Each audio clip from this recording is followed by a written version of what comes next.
Hello, and welcome to Novel Matters. I'm one of your hosts, Cassie. And I'm Sarah. And we're happy you're here with us today.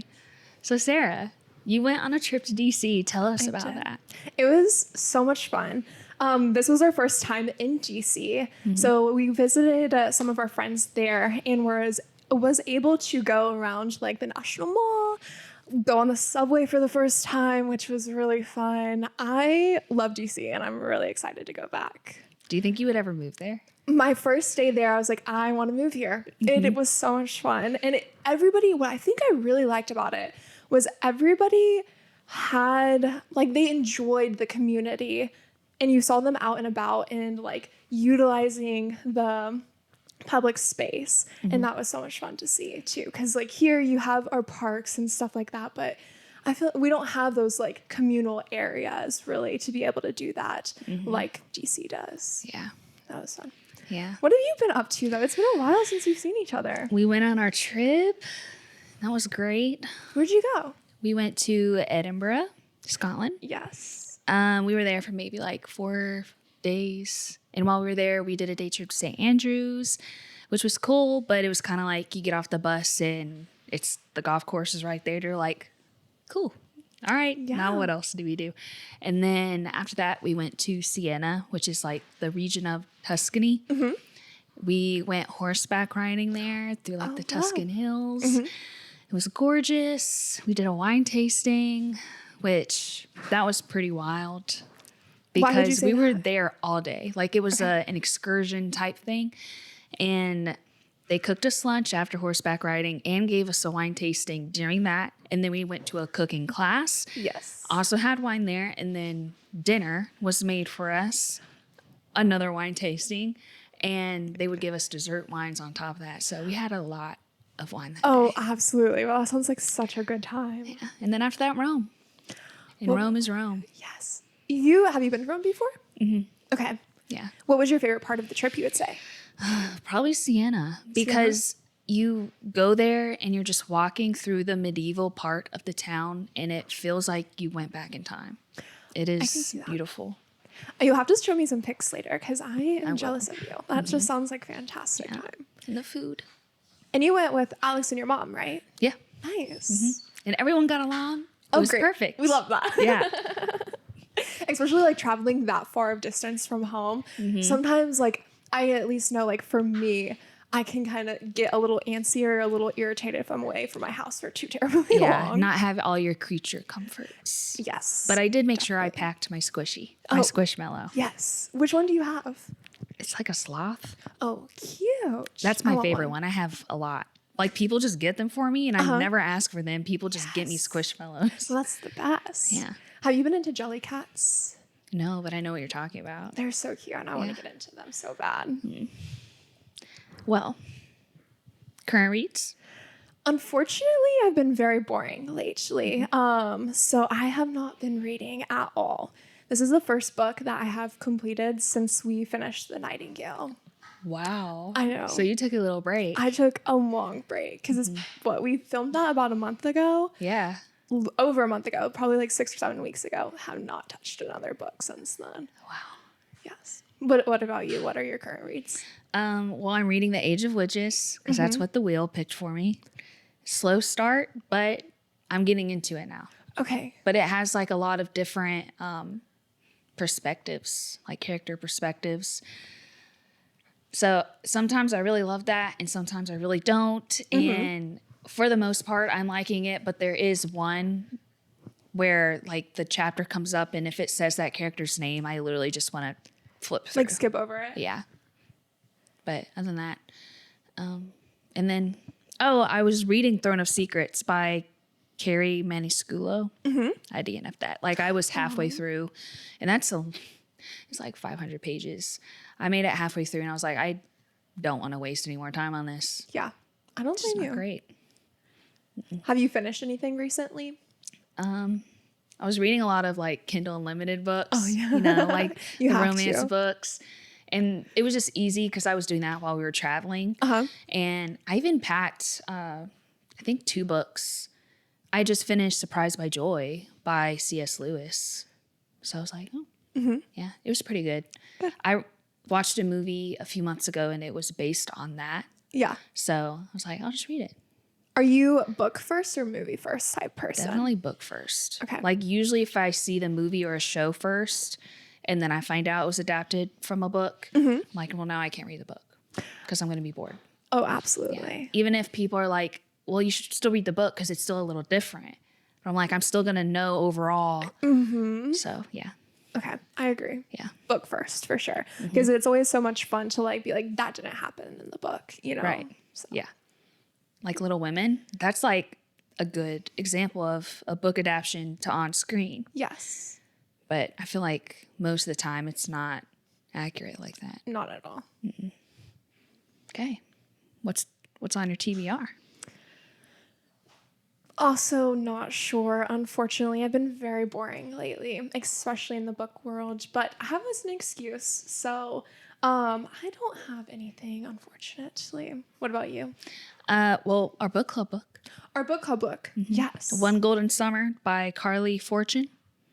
Ooh. Okay, I know that I read like that text message about that, but I've completely forgot. So thank you for that reminder. I'm excited for that. Yeah. And I feel like it'll be a quick read. Yes. Like really easy. Yes. And then should I say what our next book or podcast book will be? Yeah, go for it. Our next podcast book will be The Night and the Moth by Rachel Gillig. And that is a gothic fantasy novel where a young prophetess, I don't know if I said that right, Sybil, must team up with the heretical knight, Roderick. We went to a Roderick. He went to high school with us. Roderick, do you remember him? I think I do, actually. Yeah. Anyway. But that's the only time I've heard that name. Same. Before. So that's like, oh, Roderick. To find her missing diviner sister, Sybil, one of 6 diviners who receive visions from gods called omens, see her sisters vanish just as they near the end of their service at Ashling Cathedral. Roderick, who distrusts the omens and their influence, becomes her unlikely ally in uncovering a darker truth about the world and the power of faith. That sounds like a really good book, and I'm really excited to get into it. Because she did the One Dark Window series as well. But you weren't a big fan of that, right? I wasn't the biggest fan of it, but now that I'm reflecting on it, it's probably been about a year since I've read it, that I think I can come back around to it. We'll see. Yeah, she's good at coming up with like original magic systems, and I'm a big fan of that. Because that One Dark Window with like the cards and like, that kind of stuff, don't think I've seen that anywhere else, really. So No. I really liked that. Okay, so our book for this podcast is Never Let Me Go by Kazuo Ishiguro. Perfect. And it's basically a very introspective novel that blends dystopian science fiction with human themes of like memory, identity, and mortality. And there's like a reflective narration from Kathy, our main character, and she unveils a world where cloned children are raised for organ donation. Wild. Yes. So I guess, where do you want to start? Should we do our ratings, like our overall like thoughts and ratings on the book, and then kind of diving into the themes and symbolism? Okay, what would your rating of this book be? Because this was your choice too, so I'm really curious. Okay, so in the last podcast when we were talking about it, I said I was excited because I knew it was happening at a boarding school. And I thought it would be sort of, well, not like it was. I was not expecting that, and I wasn't expecting that dystopian feel. Yeah. I thought it would just be about some kids at a boarding school, not being clones and being used for organ donations. So, yeah. But I still give it 3.5. And I really didn't like it that much while I was reading it. But then after, it was very thought-provoking. And I was like, there's much to think about here. I agree, especially towards like the end of the book. I feel like it wraps it up really nicely because I went off of your description of it when you told me about it, which was the boarding school and the children. I'm like, who doesn't love a boarding school and children? So didn't read the back, didn't look into the book whenever, or at least before I started reading it. So yeah, those are my like initial thoughts going into it. Yeah. I would give it a 3 too. Yeah, that's fair. Like, even when you read the back of the book, it's still just so appalling when you actually start reading it. You're like, what? Yes. Did I sign up for this? Right? But yeah, it gives you a lot to think about. Oh, absolutely. Which we'll get into for sure whenever we go into like the themes and symbolism of it. It wasn't easy to read, but when I realized it's first person perspective and when I framed in my brain, like I framed it in this way that Kathy was kind of telling her story in like a confessional sort of way, like on a reality TV show, that's when it made it more enjoyable for me to read. Yeah. So it was cool. And it was like deceptively casual when everything that they were going through was just like devastating. Yes. So that was just a very interesting novel. It was really casual now that you mentioned that. Like all of the hard things that they said during that book, or at least Kathy said during that book, was not casual at all for her to be so casual about it. No, not at all. The next thing I'll say is like the structure of the novel. It was, you remember, what's the first one we did with Miranda July's book, All Fours? Yes. And it was like told in such a way where when someone is actually sitting down and they're just reflecting on all those memories, and sometimes it all doesn't fit together because your mind is just like skipping around. Yeah. That's what I felt like the structure was, because it wasn't always so like cohesive. Yeah. So I'm glad that you pointed that out, because that's kind of how I was feeling with that book too, or with this book specifically, because when I was reading it, I'm like, am I just not collecting the pieces, or is it just not being told to me? And I think that's where I really struggled in the beginning of the book, is because I'm like, am I missing something? Did I just like skip over a part? Am I not comprehending what is being told to me? But she would just kind of skip around pieces or like come back to it. And there were multiple times throughout the book where she would say, I haven't told you that, and I'll get to that, or I'll get to that next. And so then I'm like, okay, that's how she's actually narrating, which like is conversational too. Like when you're talking to somebody, you don't always like go from like point A to point Z. You are skipping around when you're telling stories and stuff. yeah, and that's why I could imagine her like on a TV show, like reality TV, in a confessional, like just giving her piece. Definitely. And that's what made it fun for me. But I didn't realize that until like the very end. So at that point, I was just like, I don't think I chose a great book. But now that I've reflected on it, it's not horrible. I enjoyed it. I think I enjoyed it more at the end when it started to make sense to me, because like they talk about the donations a lot when they're at Hailsham. And that just did not make sense to me, because I didn't know that the donations were actually donating organs. And then they had the aspect of like the care. So you're a carer and then you are a donor. And that was not grasping until the very end when they were explaining a lot of it to me. So. I wrote something down about that. I said the author was writing with like a dramatic subtlety. Yes. And they would always write around the like devastating aspect of it all. And they would never just like outright say, this is horrible and traumatic. They would just go about it like it's just so normal. Well, are we thinking of our perspective, though, that it is horrible and traumatic, but that's their life that they're used to. So, like, they probably don't think it's horrible and traumatic. And when they're young, they don't even realize. Yeah, they don't know what's happening. And yeah, it's just like, and there was a quote, I think it was from their teacher, the one that got let go. Where was it? Okay, she said, the problem, as I see it, is that you've been told and not told. So they only have like half truths of like their purpose which is just to like donate all their organs. And what did they call the person they were cloned from? They had a word for that. Possibles. Yeah. And they would want to find their possibles, like when they were let out into the wild. Yeah. Which that was weird too. But yeah, there was. Like, how do you just think of that to write about? I don't know either.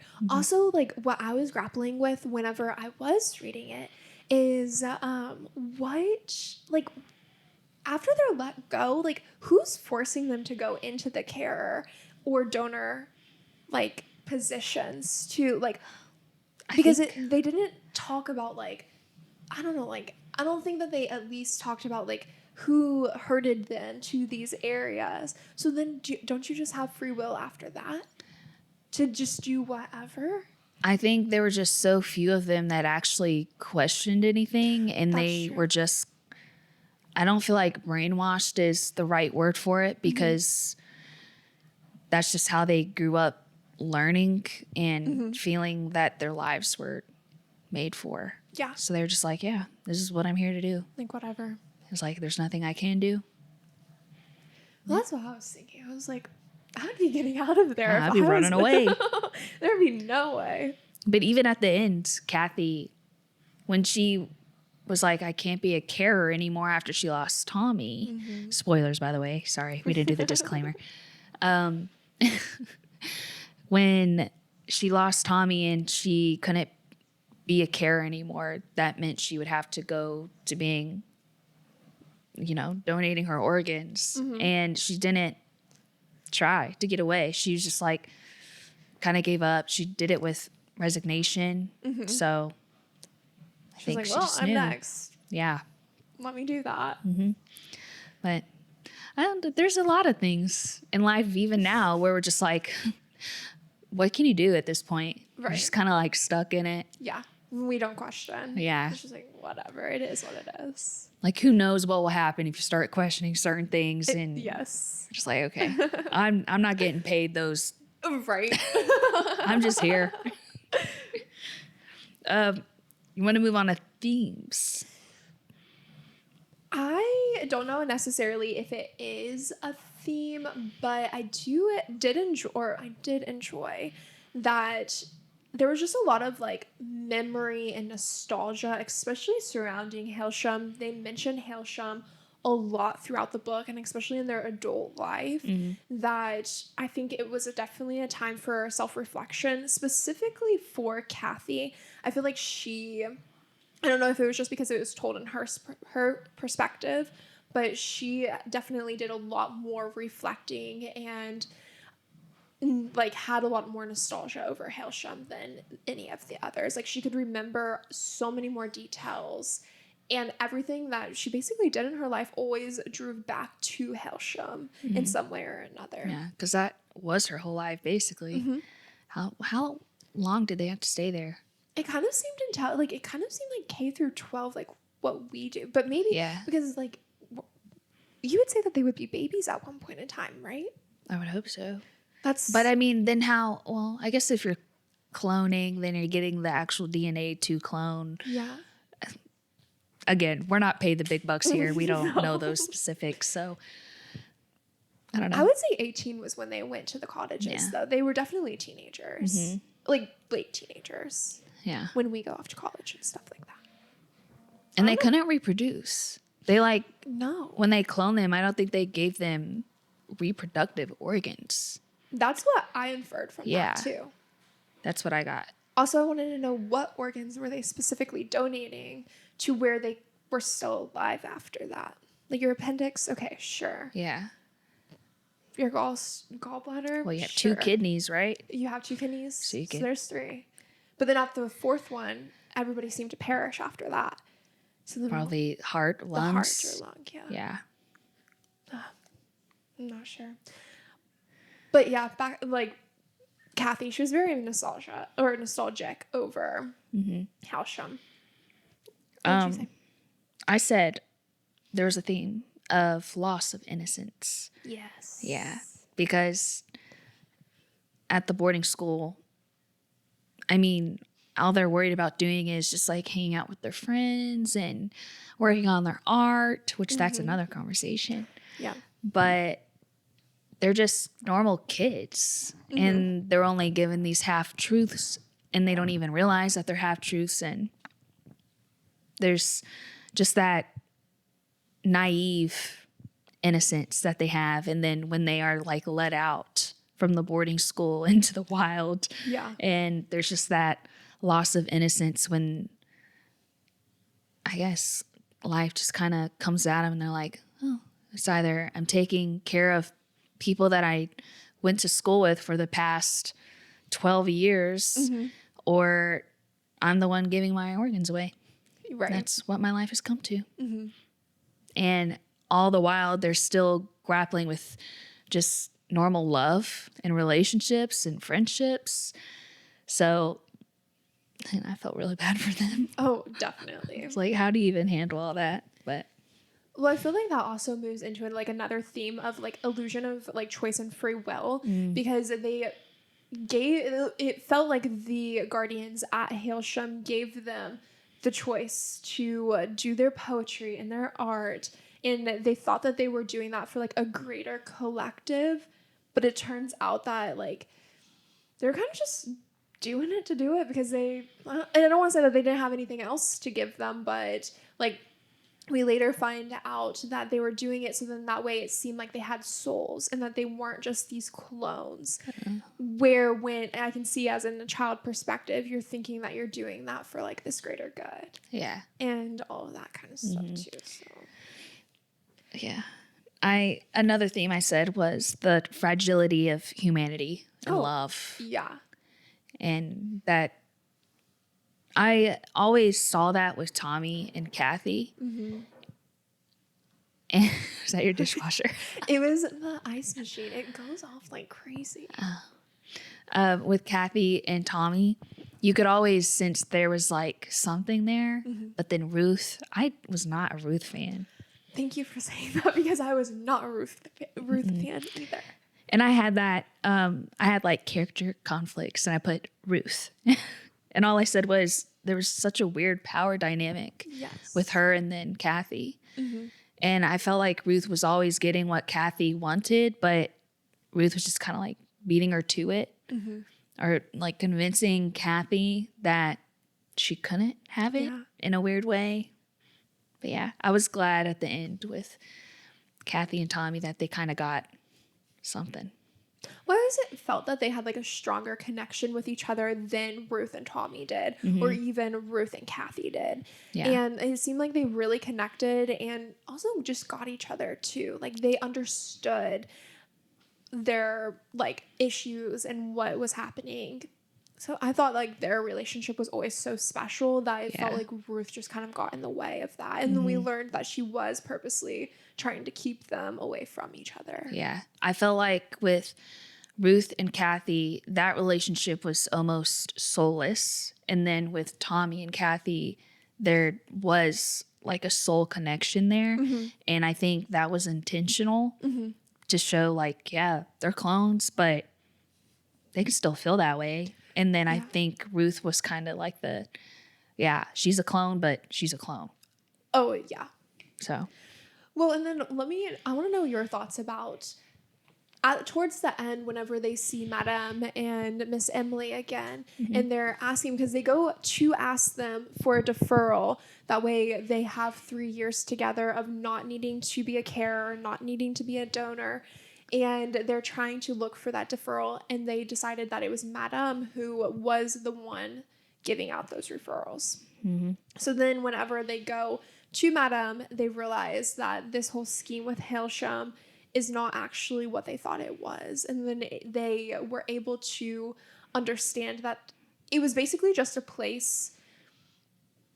How would you like describe that? It was basically just kind of like a place for them to make other people think that they're not just clones, that they're more than clones. You know, what were your thoughts on that and how they like gave souls to them? I think ultimately they did that through the art because, and you mentioned that like a few minutes ago, but they're primary focus at that school was one, how when they got out, how to interact with others in like a normal way, and then how to make their art look good. And I think for them and their art to look good, it had to be soulful. And yeah, I think that's just kind of how they programmed them. Yeah, definitely programmed them. Do you think that how they did it in the creation of Hailsham, because if they didn't have Hailsham or the other schools that they created, they would just be out in the society just as clones and being seen as clones. Do you feel like the creation of Hailsham, calling them students, giving them a purpose in a sense, was like an ethical, moral thing to do?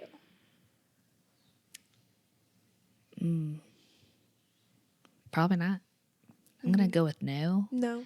No. Because I mean, they could have done it in such a way that wasn't blocking them off from like everything else. Yeah. Like they could have been letting them interact with the possibles the whole time. They could have just had them go to normal schools with the other possibles. They didn't just have to close them off to everything. So yeah, I don't think it was very ethical. Yeah. I also found it interesting, I guess, that, I don't know, like, I just thought that the whole cloning in itself was very interesting for the advancements of medical science. Because then what's to say that that couldn't potentially, in like the way future happen here too for medical science? And then how would we deal with that as a society as well? Yeah. Because they said in the book, whenever Miss Emily was explaining this, that they thought about not having clones anymore. But now since those medical science has advanced so much with clones in the process of donating, we've been able to, in the book, they've been able to cure cancer and heart disease and etc. That now society wouldn't know how to function if those things came back. So now you have to keep up the process and continue on with that. So like, where does it start and then where does it stop? Because I feel like morally and ethically, in my humble opinion, cloning in itself is completely wrong. Right. I agree with that.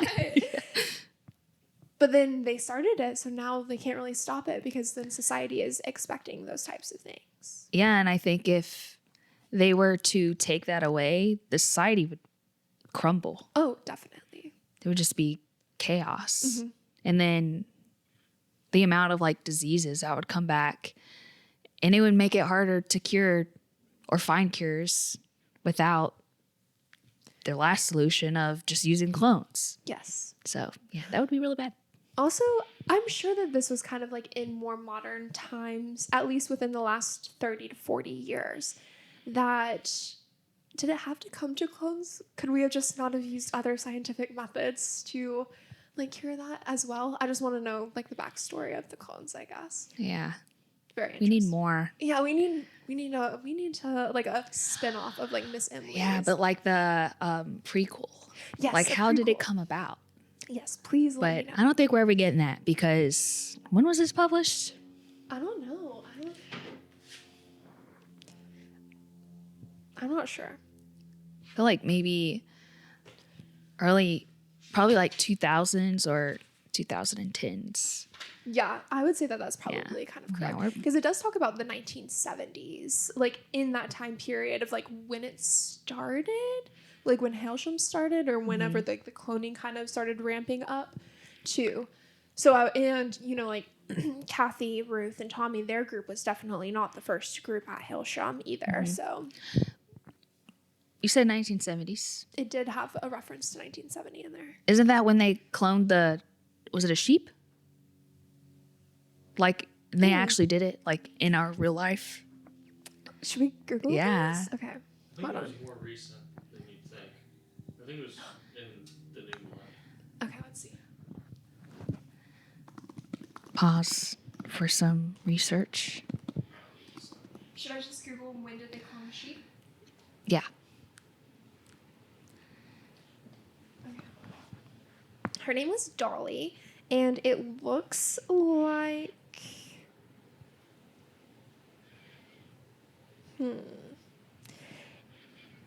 It said that she lived from 1996 to 2003. I'm not clicking into the articles, but... Wait. In 1997, scientists announced they created a healthy sheep cloned from another sheep. That was actually in I think it was the National Museum in Scotland. Oh, that's cool. Yeah, they mentioned the cloned sheep. Interesting. So maybe we're not too far off. That's terrifying. Yeah. Okay, let's just exit out of that browser. Okay. My mind is spinning from that a little bit now. I think that's my new, nightmare. Yes. That's probably how they came up with the idea for the book. Like Could've a been. nightmare. Oh, definitely. Yeah. Because I feel like I wouldn't have thought of that. Like a normal, just day-to-day activities, and that idea comes into your head. Yeah. No. Absolutely Wouldn't not. have thought of it. No. But symbolism. Got anything? One thing that I did know was the title reference of Never Let Me Go. Ah, yep. And just it reflects on Kathy's longing for love, security, and the desire to hold on to fleeting moments and connections. Just that life is short, essentially. Yeah. What did you think? I had something about that song too, because I feel like she kept coming back to that, right? She mentioned it Judy a few Bridgewater times. song? Yeah. Yeah. And is it about, it refers to a baby. And I think it was about that human desire for connection.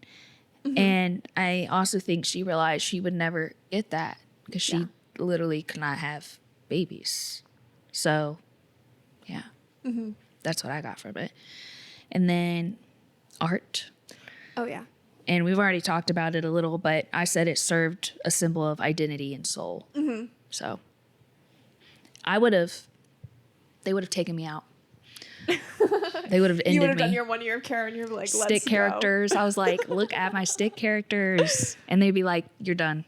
You can't even be a clone anymore. Sorry.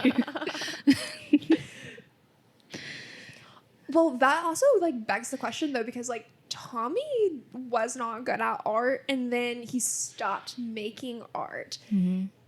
Were you ever able to kind of grasp why Miss Lucy told him that?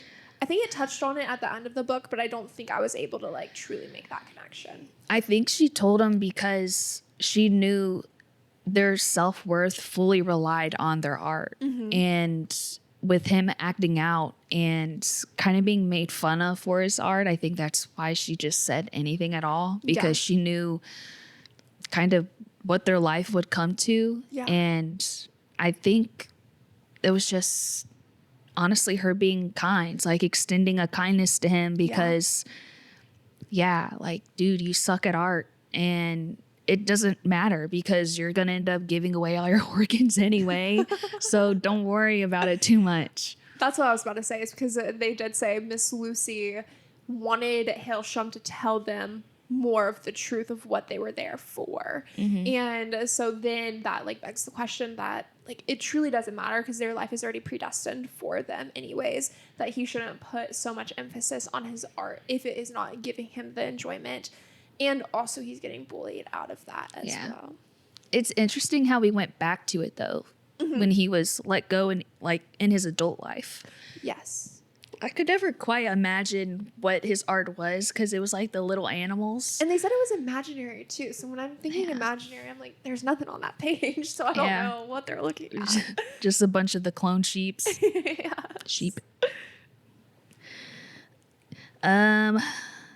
Quotes. We're nearing towards the end. Let me hear yours. Okay. I have, we all complete. Maybe none of us really understand what we've lived through or feel we've had enough time.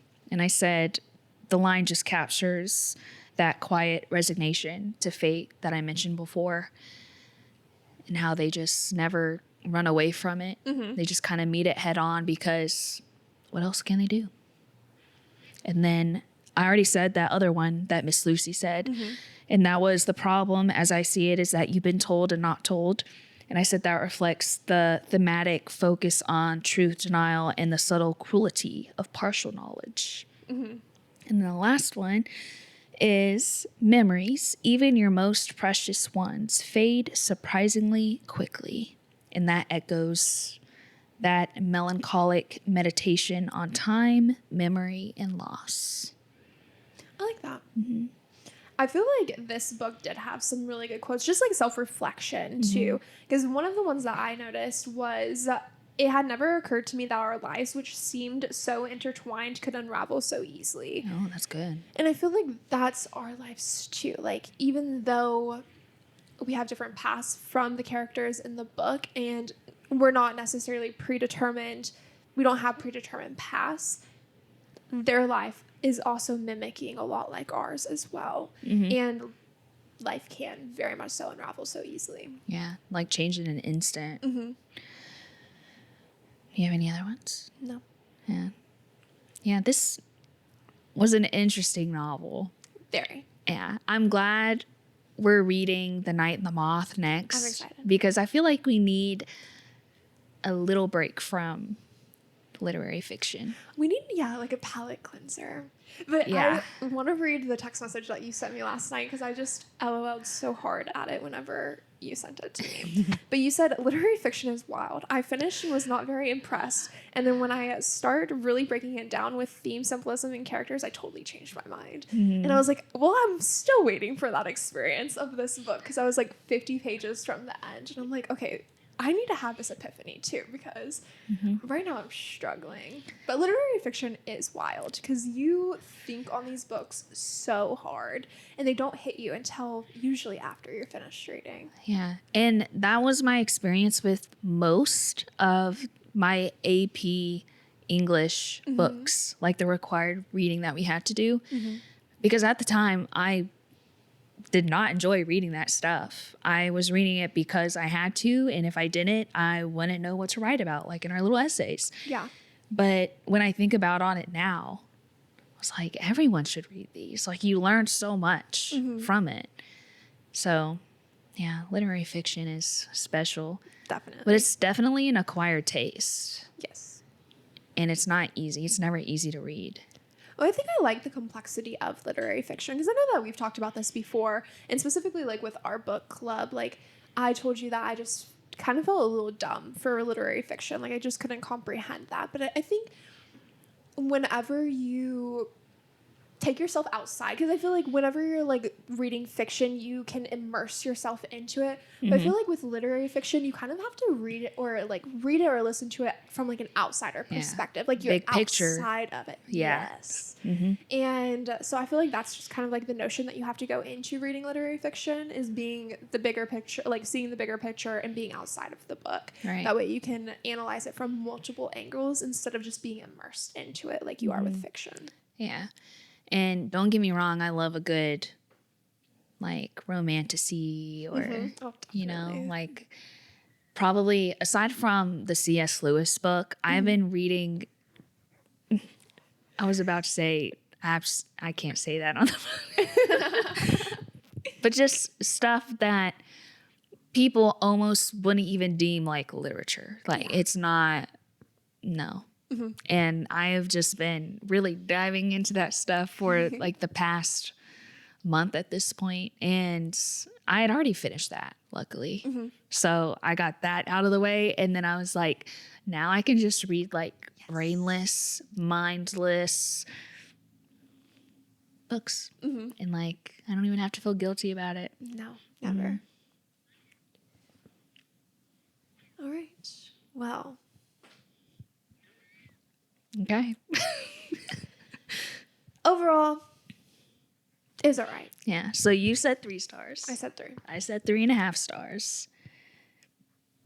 I'm really excited to see the reviews on this book. I want to read what other people are saying about it. I didn't look at it extensively on Goodreads, but for the most part, people liked it. Like 4 stars and above. Okay. I did see a 2-star like towards the top, but I respect that. Yeah.